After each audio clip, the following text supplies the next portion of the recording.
Russia had stolen another lead, but not for 2 more years did a cosmonaut fly in space. In that vital period, the initiative switched to America, where it remained for 10 years.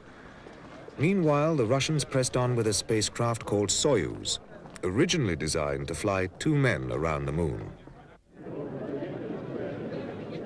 A new group of astronauts was picked to fly the 2-man Gemini, devised to rehearse complex space operations around Earth before Apollo was ready. Spacewalking, rendezvous and docking, long-duration flight. Gemini was a testing ground for new and exotic techniques essential to the prime task of getting men on the moon. As a training tool, it was a glittering success. It was the most successful period so far, when American spacemen outpaced every Soviet achievement to date. Aboard the first, Virgil Grissom, veteran of an early Mercury shot, and John Young. Grissom would die in an Apollo fire 22 months later, while Young would fly another Gemini, 2 Apollos, and at least 2 shuttle missions.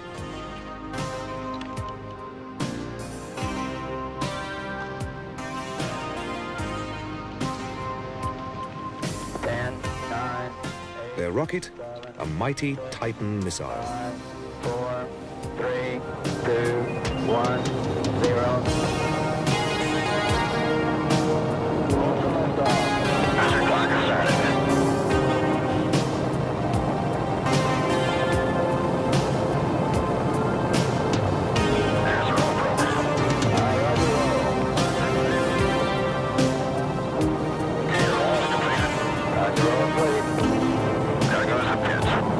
Roger, pitch. You're on your way, Molly Brown. Yeah, man.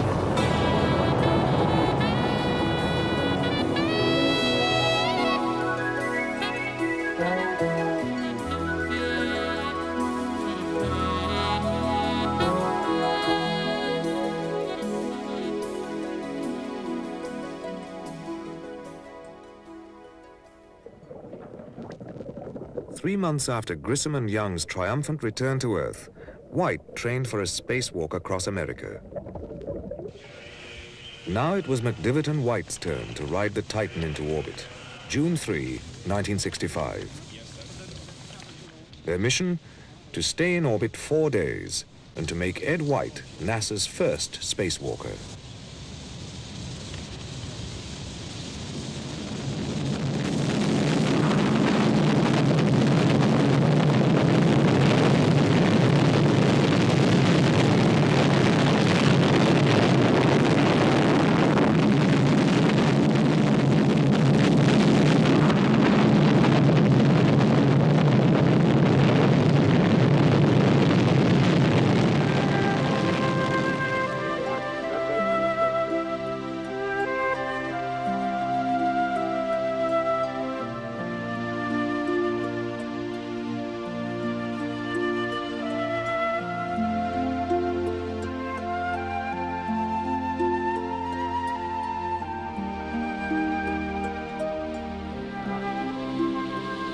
I'm under my own control.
Gemini tested new techniques and simulators rehearsed moon landings for Apollo. Neil Armstrong was already in practice, maneuvering a descending capsule. Armstrong flew the first Gemini rendezvous and docking mission in March '66, a flight that came close to catastrophe. First, an Atlas put the Agena docking target into space. Then Armstrong and Scott were launched aboard Gemini to pursue Agena and dock with it. Rendezvous and docking was vital for later Apollo missions, where a lunar module lifting off the moon would have to fly out to the orbiting mothership or remain on the surface forever. So the first docking test with Gemini 8 in Earth orbit was a key part of all future moon missions. Manned capsules had rendezvoused in orbit before, but none had achieved physical contact. There were many potential problems. What would happen when two capsules touched? Would static electricity ignite fuel in a massive explosion? There was only one way to find out. Perform a docking and see. Okay, we're going to cycle our stop arm switch. 27 minutes after the link-up with its Agena, Gemini was in deep trouble. In their tumbling and gyrating capsule, Scott and Armstrong were close to blackout. Spinning at nearly 1 revolution a second, they wrestled with the controls, undocked from Agena and steadied Gemini. The mission had to end, and two badly shaken astronauts readied themselves for the return to Earth.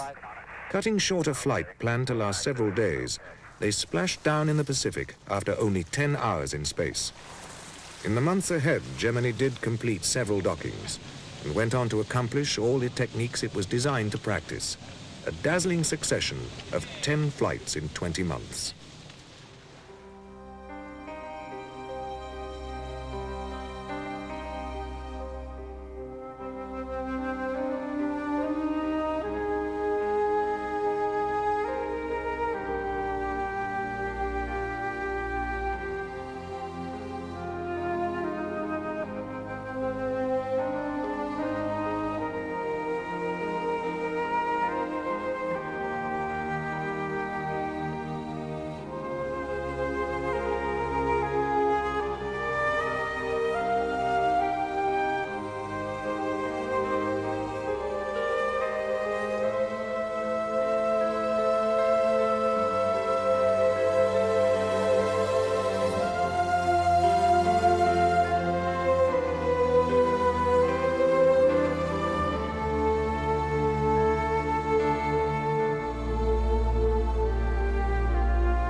On January 27, 1967, a flash fire at Cape Canaveral wiped out 3 U.S. astronauts.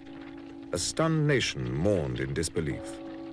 The events of a moment extinguished forever the comfortable notion that spaceflight was a happy-go-lucky adventure. It was to have been the first flight on a Saturn I, an Apollo mission with astronauts Grissom, White, and Chaffee. During a launch pad rehearsal, the capsule became a coffin in the raging fire no one could put out. Within seconds, the 3 men were dead.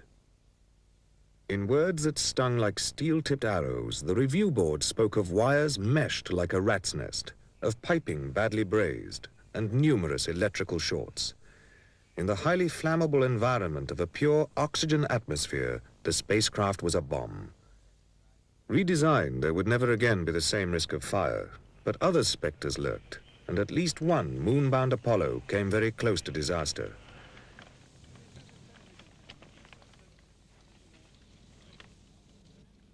In the 20 months between the fire and the first flight of Apollo, numerous adjustments were made.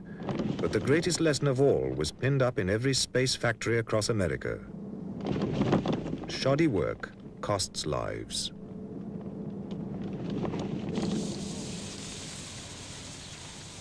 Schirra, Iserly, and Cunningham were picked to fly the new Apollo. Same outside, but very different on the interior. Where once the capsule burned like a torch, it now would not even sustain a fire deliberately lit.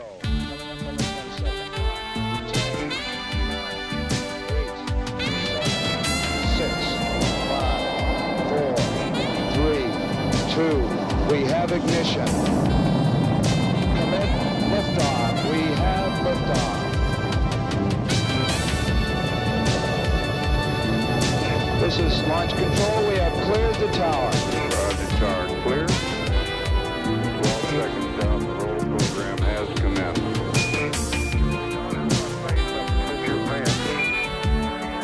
Hey, I can read you.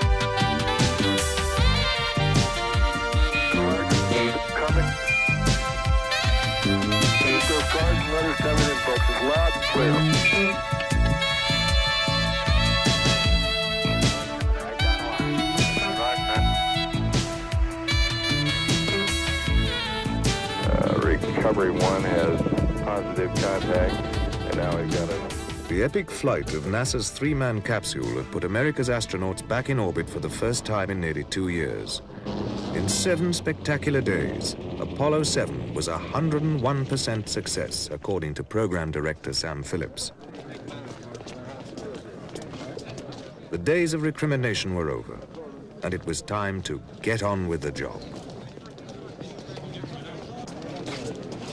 Designed to leave Earth orbit, Apollo 8 was to send men beyond the shackles of Earth's gravity for the first time in history. 15, 14, 13, 12, 11, 10, 9. We have ignition sequence start. The engines are on. 4, 3, 2, 1, 0. We have commit. We have liftoff. Liftoff at 7:51 a.m. Eastern Standard Time.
distinctive feature of the Apollo 8 mission came at the end of the second orbit.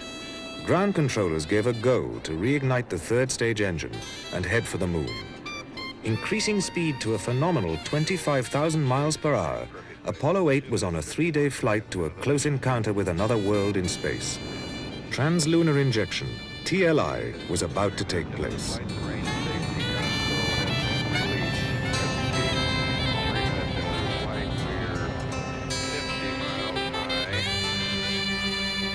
About 10 miles downrange. Apollo 8, Houston. Go ahead, Houston. Apollo 8, you are go for TLI, over. Roger, understand. We're go for TLI. Apollo 8 coming up on 20 seconds to ignition. Mark it, and you're looking very good. Roger. Transmission is coming to you approximately halfway between the moon and the Earth. We've been 31 hours, about 20 minutes into flight. We have about less than 40 hours left to go to the moon. Apollo 8, Houston, 1 minute to LOS, all systems go. All right, now you're going. Command reset, tape recorder forward, low bit rate. Roger, safe journey, guys. We've got it. We've got it. Apollo 8 now in lunar orbit. It's now approaching lunar sunrise, and for all the people back on Earth, the crew of Apollo 8 has a message that we would like to send to you. In the beginning, God created the heaven and the earth. And the earth was without form and void, and darkness was upon the face of the deep. And the Spirit of God moved upon the face of the waters. And God said, let there be light. And there was light. And God saw the light, that it was good. And God divided the light from the darkness.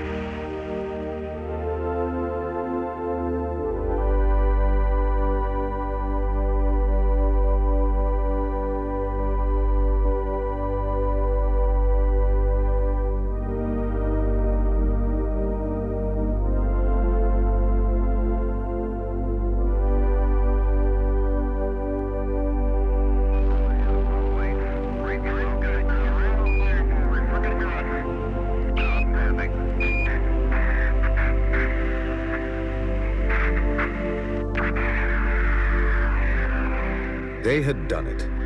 In 1968, Apollo's second flight carried 3 men 250,000 miles to the moon, orbited the crusty surface only 60 miles above the craters and the rocks, and returned to a hero's welcome.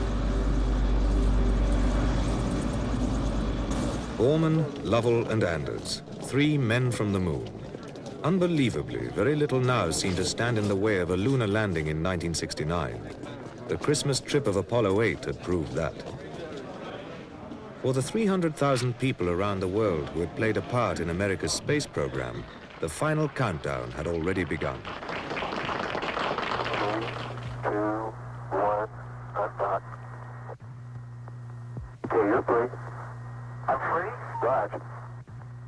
Yet even now, no one had yet tested the spacecraft built to land on the moon. With spindly legs, a fragile skin, and 500,000 parts, the lunar module would alone take men to the surface far below. A machine so incredibly delicate, it could not support its weight on Earth. A machine with 2 electronic brains, one to check the other. A machine that, once launched, could never itself return to Earth. The only way back would be an Apollo, built to return 3 men and moon rock. 9 weeks after Apollo 8, a 10-ton lunar module called Spider got a workout in Earth orbit, sending 2 men nearly 300 miles from the mothership on the first rehearsal for a moon landing. If they failed to rendezvous with Apollo, the crew would have perished in space. After Apollo 9, John Young took Mission 10 and a lunar module called Snoopy to within 9 miles of the moon, the last trial for the big event. Denied fuel to actually land, they paved the way for Apollo 11.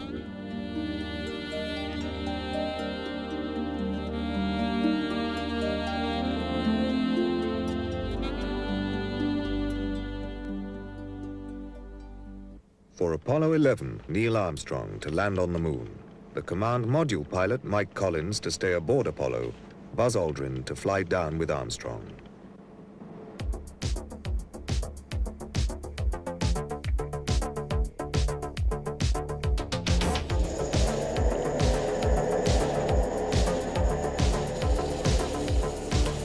Astronauts report it feels good. T-minus 25 seconds. 20 seconds and counting. T-minus 15 seconds. Guidance is internal. 12, 11, 10, 9. Ignition sequence starts. 6, 5, 4, 3, 2, 1, 0. All engine running. Liftoff. We have a liftoff. 32 minutes past the hour. Liftoff on Apollo 11. Roger, we got a roll from Tower clear. Roger, roll.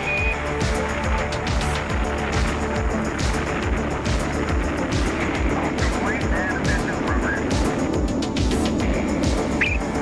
Apollo 11, this is Houston. You are go for TLI, over.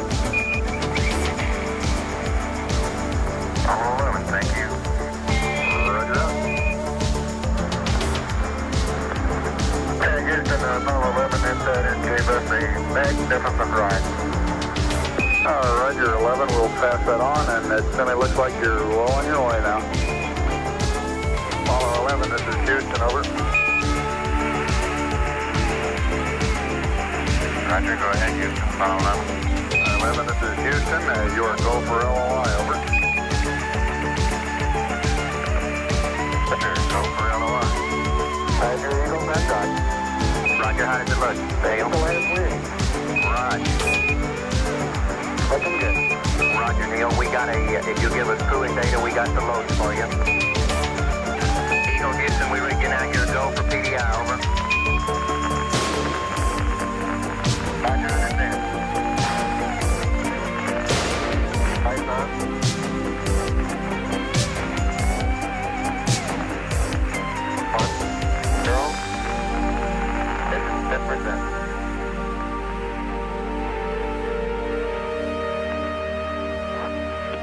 That's 20 seconds, everything looking good. We show altitude about 47,000 feet. 75. 75 feet. That's looking good. Down a half. 6 forward. 60 seconds. Lights on. 6. Down 2.5. Forward. Forward. 40 feet down 2.5. Picking up some dust. 30 feet, 2.5 down. Straight shadow. 4 forward.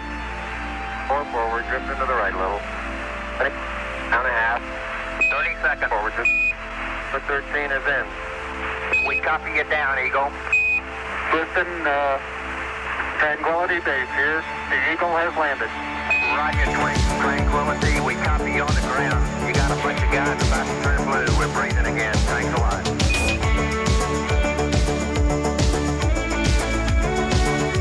Okay, Neil, we see you coming down the ladder now.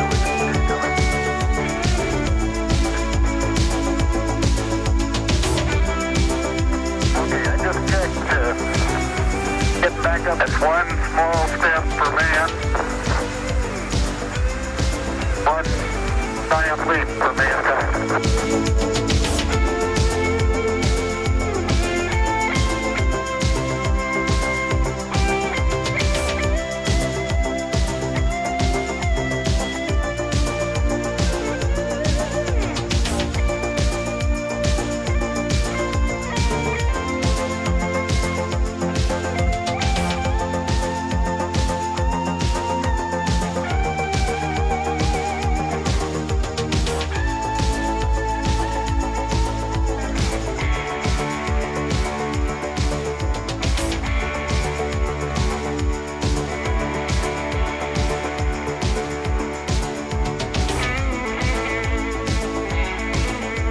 Became indeed for all mankind.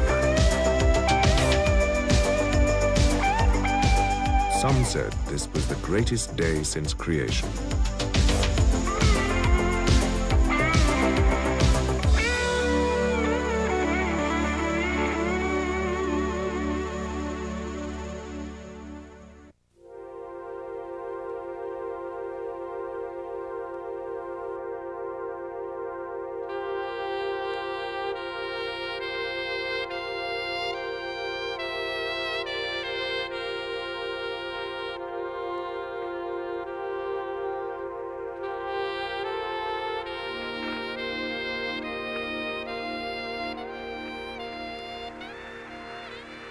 That's one small step for man, one giant leap for mankind. Hello, Apollo 11, Houston, how did it go, over? Open up the LRL doors, Charlie. Roger, we got you coming home. July 1969. Apollo 11 had carried 2 men to the surface of the moon. They had seen the Earth from the dusty landscape of an alien world, and now they were going home. It had been the greatest day in the history of human endeavor, but it could have been the last if foreign microbes from the barren moon invaded our planet. So for a while, Armstrong, Collins, and Aldrin would be quarantined in a special laboratory at Houston and taken there in a metal box, a coffin if the skeptics were right. This is the greatest week in the history of the world since the creation, because as a result of what you've done, the world's never been closer together before. And we just thank you for that, and I only hope that as a result of what you've done, we can do our job a little better. We can reach for the stars just as you have reached so far from the stars. We don't want to hold you any longer. The Russians followed American progress, eager to see what surprises the moon held. In 1966, they had placed Luna 9 on the surface, and later versions carried experiments for testing the bearing strength of the soil. The pictures sent back were a prelude to more ambitious projects, where soil samples would be brought to Earth in tiny capsules across 250,000 miles of space. When recovered, they provided important information about the moon from sites very different to places men explored in Apollo landing modules. To roam across the barren surface and send back television pictures along the way, Russian engineers designed a very remote-controlled vehicle for moving long distances and exploring the rocky valleys. Driven by electric motors and chain tracks, it would be operated from Earth, picking a route through the boulders and blocks.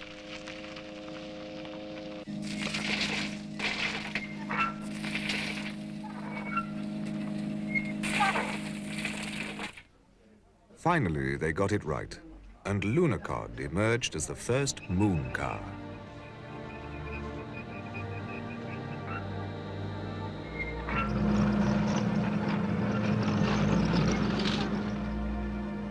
Driven down ramps deployed after landing, Lunacod was built for rugged work on a rocky world. There would be no mechanic just around the bend, no hand to tighten loose bolts. Lunacod was placed in a special chamber to simulate the airless moon, where oil would alternately freeze